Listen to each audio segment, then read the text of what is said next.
مرحبا بك شامي في صفاقس، وجمهور صفاقس اكيد متعطش للشامي والاغاني الشامي كي كل المهرجانات اللي تعديت بهم في تونس. شنو هو الحاجه المميزه اللي باش تقدمها اليوم المهرجان صفاقس الدولي؟ يعني حفلة عن حفلة رح نقدم لهم دايما حاجات مميزة، واليوم بما انه اخر حفلة في تونس وبهذا المهرجان التاريخي العريق، رح نقدم اغاني استثنائية ومميزة وسهرة كتير حلوة ان شاء الله للجمهور تحضروا على المسرح. ان شاء الله. شنو تقييمك بما انه اليوم اخر قمت بها في تونس؟ واو، من اجمل الجولات المسرحية والموسيقية بحياتي.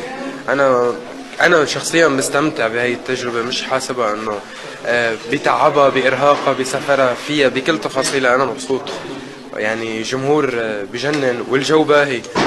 كلمة الجمهور مهرجان صفاقس اللي ديجا في الصفوف التوا مشيتهم. بحبكم كتير وشكرا وممنون على كل الحب اللي عم تعطوني اياه، وبرني ربكم. شكرا.